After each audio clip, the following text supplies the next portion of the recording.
Dieva mīlestības koncepcija bieži tiek pasniegta kā ticības stūrakmens. Tas ir vēstījums, ko sludina no kancelēm, dalās svētdienas skolās un čuks lūkšanās. Dievs mīl visus. Šis vienkāršais, bet dziļais apgalvojums dziļi rezonē ar daudziem, sniedzot mierinājumu, cerību un piederības sajūtu. Doma par universālu, beznosacījuma mīlestību, kas izplūst no dievišķas būtnes, neapšaubām ir pievilcīga. Tā glezno Dieva tēlu, kurš aptver visus, neatkarīgi no viņu trūkumiem, kļūdām vai šaubām. Šis vēstījums par Dieva visaptverošo mīlestību bieži tiek uzsvērts reliģiskajās mācībās, veidojot ticības pamatu neskaitāmiem cilvēkiem.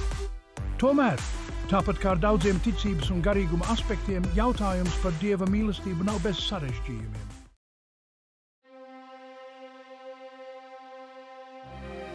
Bībele ir pilna ar pantiem, kas slavē Dieva mīlestību.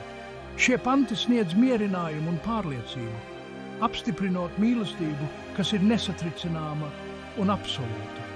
Piemēram, vēstules romiešiem 8. nodaļa 38. un 39. pants drosmīgi pasludina, ka nekas, absolūti nekas, nevar mūs šķirt no Dieva mīlestības. Šis spēcīgais vēstījums dziļi rezonē ar cilvēka tieksmi pēc pieņemšanas un piederības, nostiprinot ticību mīlestībai, kas pārsniedz visus zemes ierobežojumus. Šī pārliecība par Dieva bezgalīgo mīlestību ir plaši izplatīta kristiešu vidū, kalpojot par spēku un iedvesmas avotu. Tā ir pamatā viņu ticībai, veidojot viņu pasaules uzskatu un ietekmējot viņu rīcību. Ticība tam, ka dievišķa būtne viņus patiesi mīl, sniedz mērķa sajūtu, mierinājumu un cerību, īpaši dzīves neizbēgamo izaicinājumu un nenoteiktības priekšā. Tomēr tajā pašā grāmatā mēs sastopamies ar pantiem, kas apstrīd šo mierinošo priekšstatu. Piemēram, Malēhī grāmatas 1. nodaļa, 2. un 3. pants piedāvā krasāku pretstatu, norādot, ka Dievs mīlēja Jēkabu, bet ienīda Esavu. Vai Esavs nav Jēkaba brālis?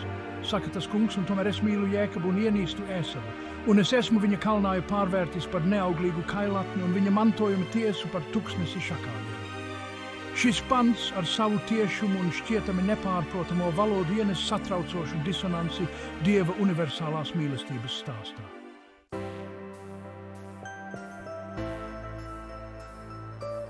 Romiešiem 8. nodaļa, 38. un 39. pants bieži tiek citēts kā viens no spēcīgākajiem Dieva nesatricināmās mīlestības apliecinājumiem cilvēcei.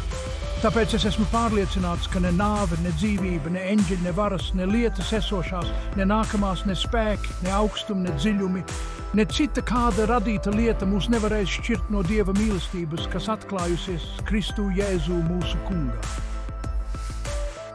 Šī rakstu vieta bieži tiek izmantota, lai pārliecinātu ticīgos par Dieva nelokāmo un nemainīgo mīlestību pat pārbaudījumu un grūtību brīžos.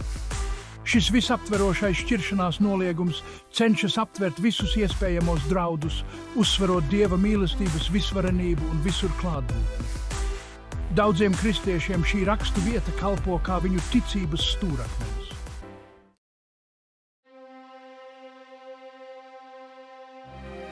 Pirmajā daļā pieminējām Dieva naidu pret Esavu. Malēhī grāmata, kas paslēpta vecās derības beigās, sniedz satriecošu apgalvojumu, kas tieši apstrīd priekšstatu par Dieva universālo mīlestību. Malēhī 1. nodaļa no 2. līdz 3. pantam piedāvā krasu pretstatu mierinošiem pantiem, kas atrodami vēstules romiešiem 8. nodaļā, no 38. līdz 39. pantam. Kamēr Pāvils mūs mierina, ka nekas nevar mūs šķirt no Dieva mīlestības. Malēhijs piedāvā scenāriju, kurā Dievs skaidri pauž naidu pret kādu cilvēku, Īsavu. Šis kodolīgais, bet spēcīgais paziņojums Jēkabu. Es mīlēju, bet Īsavu ienīdu, ir izraisījis gadsimtiem ilgas teoloģiskas debatas. Valoda ir skarba, bez poetiskas divdomības. Dievs bez jebkādas neskaidrības pauž mīlestībai pretēju jūtu naidu. Tas rada fundamentālu jautājumu.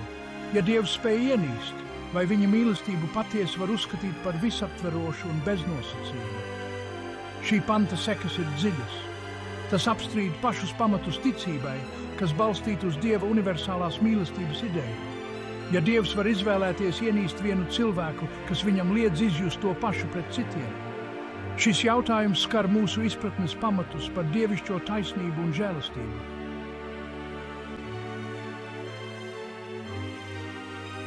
Trešā sadaļa Hozejas grāmata 9. nodaļa 15. pants – Dieva mīlestības atkāpšanās. Vēl dziļāk Dieva mīlestības sarežģītībā mūs ieved Hozejas grāmatas 9. nodaļa 15. pants, kas tieši apraksta dievišķās pieķeršanās atkāpšanos. Šajā emocionāli piesātinātajā fragmentā Dievs paziņo: visu viņu ļaunprātīgo darbu dēļ es viņus ienīdu. Viņu grēcīgo darbu dēļ es viņus izdzīšu no savas mājas. Es viņus vairs nemīlēšu.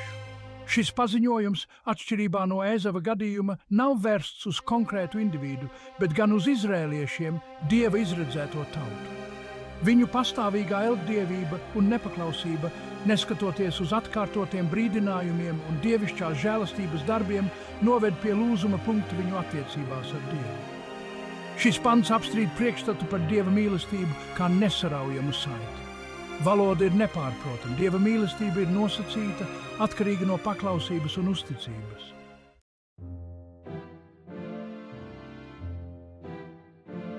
Ceturtā daļa – bez nosacījuma vai nosacījuma.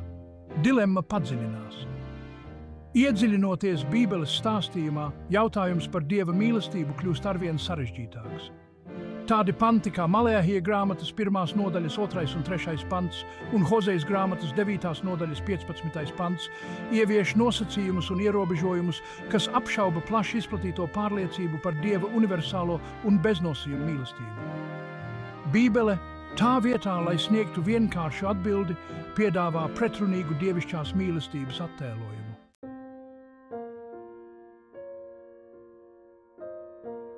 Šos pretrunīgos Dieva mīlestības un naida attēlojumus Bībelē ir svarīgi rūpīgi pārbaudīt. Viens no veidiem ir izmantot pašas Bībeles mīlestības definīciju kā mērauklu, pēc kuras izvērtēt Dieva rīcību un izteikumus.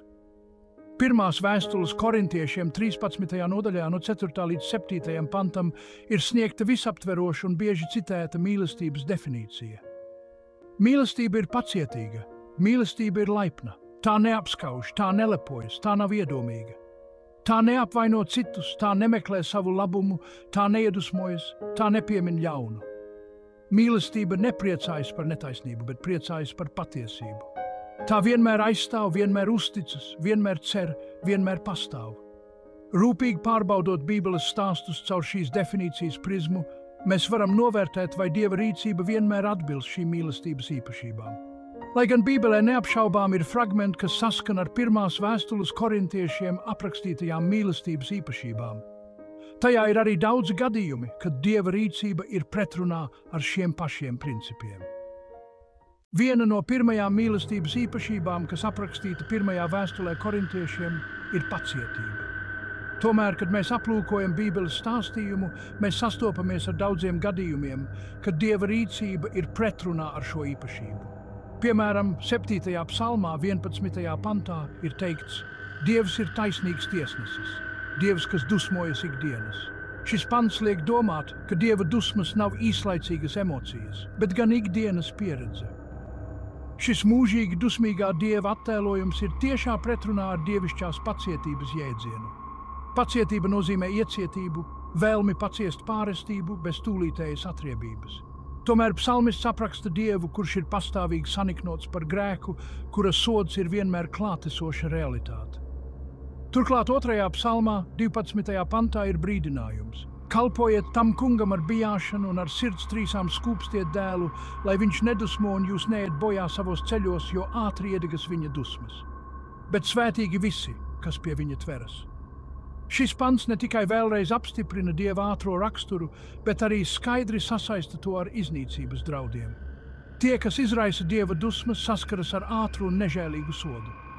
Šie panti un daudzi citi līdzīgi tiem apraksta Dievu, kura pacietība ir ierobežota, kura dusmas ir viegli izprovocēt un kura bardzība ir spēks, no kura jābaidās.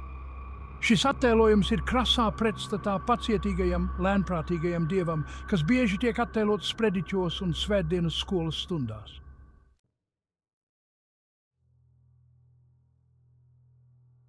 Laipnības jēdziens ir nesaraujami saistīts ar līdzjūtību, empātiju un vēlmi atvieglot ciešanas. Tomēr Bībelē ir minēti daudzi gadījumi, kad Dieva rīcība ir pretrunā ar šo definīciju. Šie stāsti, kurus bieži raksturo vardarbība, iznīcība un nesaudzīga sodīšana, liek mums apšaubīt mūsu izpratni par dievišķo laipnību un tās robežām.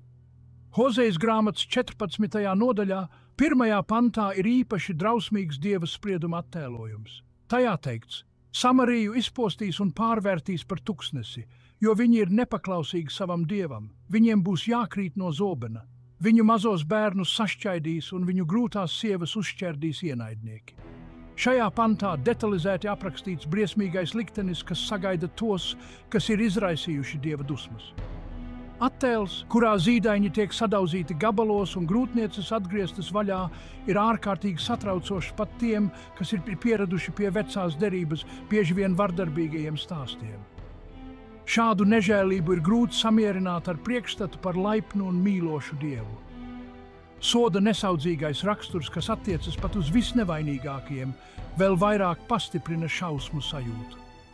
Šī rakstvieta liek mums saskarties ar satraucošu jautājumu. Vai Dieva laipnība ir selektīva, paredzēta tikai tiem, kas ir izpelnījušies viņa labvēlību? Vai mēs patiešām varam runāt par Dieva mīlestību un līdzjūtību, ja viņa rīcība izraisa tik plašas ciešanas, īpaši starp visneaizsargātākajiem?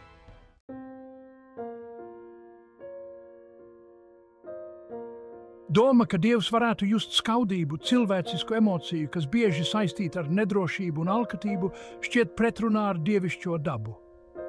Tomēr Bībele tieši piedēvē šo īpašību Dievam, vēl vairāk sarežģot mūsu izpratni par viņa būtību. 2. Mūzes grāmatā 20. nodaļā starp 10 baušļiem ir skaidri pateikts par Dieva greizsirdību. Tev nebūs citus dievus turēt manā priekšā. Netaisi sev elku tēlu vai kādu atveidu, nedz pēc tā, kas ir augšā debesīs, nedz pēc tā, kas ir virs zemes, nedz pēc tā, kas ir ūdenī zem zemes. Nezemojies to priekšā un nekalpo tiem, jo es, tas kungs, tavs dievs, esmu dusmīgs dievs, kas tēvu grēkus pie bērniem piemeklē līdz 3. un 4. augumam tiem, kas mani ienīst, un dara žēlastību līdz 1000. augumam tiem, kas mani mīl un tur manus baušļus. Šis pants ne tikai atzīst Dieva greizsirdību, bet arī saista to ar sodu, kas skar vairākas paaudzes. Šo greizsirdīgā Dieva koncepciju vēl vairāk pastiprina 5. Mūzes grāmata 4. nodaļa 24. pants, kurā teikts: Jo tas kungs, tavs dievs, ir visu aprijoša uguns greizsirdīgs dievs. Šķiet, ka Dieva greizsirdība nav īslaicīga emocija, bet gan neatņemama viņa dabas sastāvdaļa – visu aprijoša uguns, kas pieprasa absolūtu uzticību. Šāds Dieva attēlojums ir pretrunā ar tradicionālo priekšstatu par dievību, kas ir pilnīgi droša, pabeigta un pāri cilvēciskām emocijām. Skaudība pati par sevi nozīmē trūkumu vai nepilnības sajūtu, vēlēšanos pēc kaut kā tāda, kas pieder kādam citam. Doma, ka visuma radītājs varētu piedzīvot šādu emociju, ir gan mulsinoša, gan satraucoša. Bībeliskais Dieva greizsirdības attēlojums rada dziļus jautājumus par pielūgsmes būtību un dievišķās labvēlības ekskluzivitāti.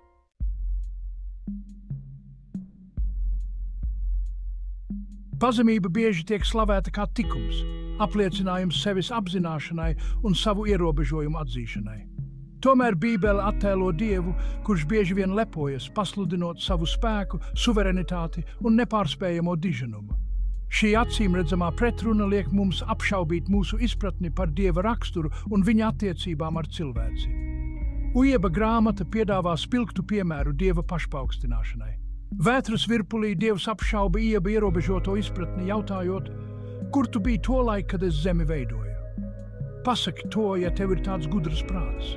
Vai tu savās mūža dienās jebkad esi pavēlējis aust rītam vai rīta gaismai ierādījis savu vietu?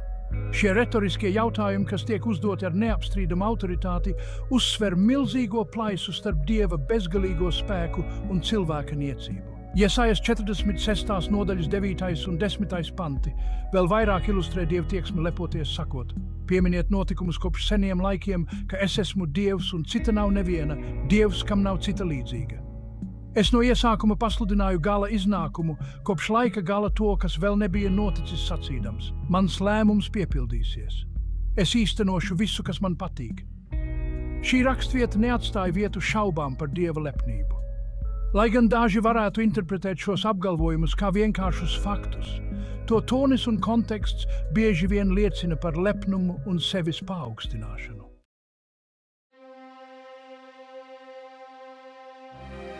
Doma par citu noniecināšanu ir pretrunā ar mīlestības, cieņas un līdzjūtības principiem.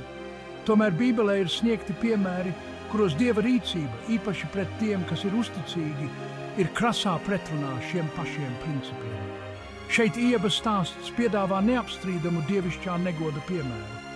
Lai gan Iebs tiek raksturots kā nevainojams un taisns, kas bijās Dievu un vairījās no ļauna, Iebs pēc Dieva vienošanās ar Sātanu tiek pakļauts neiedomājamām ciešanām. Viņš zaudē savu bagātību, savus bērnus un savu veselību. Lai gan Dievs galu galā atjauno Ieba labklājību, trauma un pazemojums, ko viņš piedzīvoja, paliek kā spilgts apliecinājums ciešanu dziļumam, ko Dievs var pieļaut pat tiem, kas tiek uzskatīti par taisnīgiem. Ieba bērni ir neatgriezeniski aizgājuši bojā.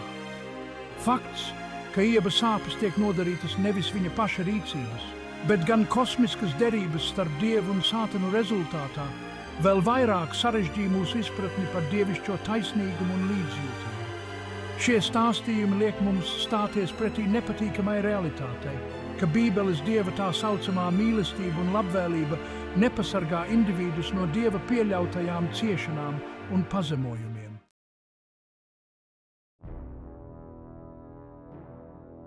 Apgalvojums, ka Dievs ir mīlestība, ir atkārtots tik bieži, ka tas ir kļuvis par klišeju. Tas ir iespiests uz automašīnu buferiem, izšūts uz spilveniem un sludināts no kanceles ar nesatricināmu pārliecību. Tomēr, ceļojot cauri Bībeles lapusēm, mēs sastopamies ar krasi atšķirīgu ainu, Dieva portretu, kura rīcība ir pretrunā ar pašu mīlestības definīciju. Mēs esam liecinieki Dieva naida vēstījumiem, viņa nodarītajām ciešanām, viņa prasībām pēc absolūtas paklausības un viņa greizsirdīgajai tieksmei pēc ekskluzīvas uzticības. Mēs esam redzējuši viņu lepojoties, izrādot nepastāvīgu raksturu un demonstrējot satraucošu vēlmi sodīt gan vainīgos, gan nevainīgos.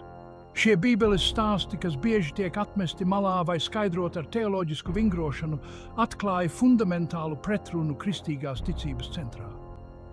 Ja Dievs patiesi ir mīlestības iemiesojums, kā teikts 1. Jāņa vēstules 4. nodaļā, 8. pantā, kas nemīl, nav Dievu atzinis, jo Dievs ir mīlestība, tad viņa rīcībai vienmēr vajadzētu atspoguļot mīlestības īpašības, kas aprakstītas 1. korintiešiem 13. nodaļā – pacietību, laipnību, pazemību, piedošanu, patiesību un nelokāmu atbalstu.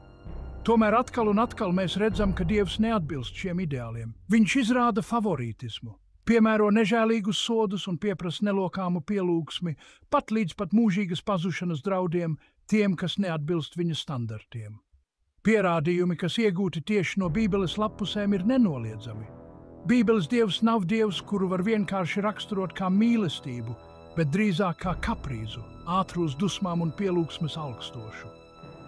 Lai izvairītos no tāda secinājuma, teologi pielieto visdažādākās metodas. Visizplatītākās skan šādi. Dievs ir dusmīgs nevis uz cilvēku, bet gan uz grēku. Viņš ienīst ne cilvēku, bet grēku. Šis teoloģiskais arguments mēģina ieviest fiktīvu un galīgi nepamatotu dalīšanu starp cilvēku un tā darbiem, mēģinot apgalvot, ka Dievs mīl cilvēku, bet ienīst vai mīl tā darbus.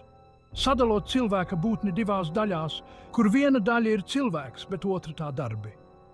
Šī fiktīvā cilvēka sadalīšana uz pirmā acu metiena liekas, ka atrisina jautājumu, ka Dievs vienlaicīgi var mīlēt cilvēku un ienīst tā darbus. Tomēr dziļāk izskatot šo apgalvojumu, redzēsim, ka tas ir maldīgs.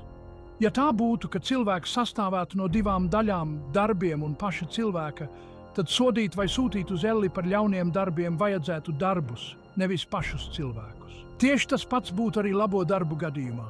Labos darbus vajadzētu atalgot ar svētlaim un debesīm, bet pašu cilvēku neatalgot. Kā redzam, tas skan absurdi. Cilvēka darbi nokļūst ellē vai debesīs, bet ne pats cilvēks. Cilvēks un tā darbi ir viens. Cilvēks ir kopība ar saviem darbiem, vai tie būtu apzināti vai neapzināti. Darbi izriet no mūsu spējas racionāli domāt un pieņemt lēmumus.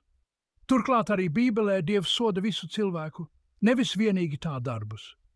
Tamdēļ varam izdarīt secinājumu, ka Bībeles tekstos, kur tiek teikts, ka Dievs kaut kādu cilvēku ienīst, tad tas tā arī būtu jāsaprot. Dievs ienīst visu cilvēku, nevis tā darbus vien. Šis apgalvojums mūs atgriež jau pie iepriekš izteiktā secinājuma. Bībelē aprakstītais Dievs neatbilst mīlestības kritērijiem. Ja Dievs kādu cilvēku spēj ienīst, tad Dievs nav mīlestība. Atgādināsim sev iepriekš minēto citātu no Malehija grāmatas. Saka tas kungs. Un tomēr es mīlu Jēkabu un ienīstu Asavu, un es esmu viņa kalnāju pārvērtis par neauglīgu kailatni un viņa mantojuma tiesu par tuksnesi šakāļiem. Vai arī jūs domājat, ka Dievs iemācījās patiesi mīlēt vienīgi tad, kad iemiesojās Jēzu Kristu?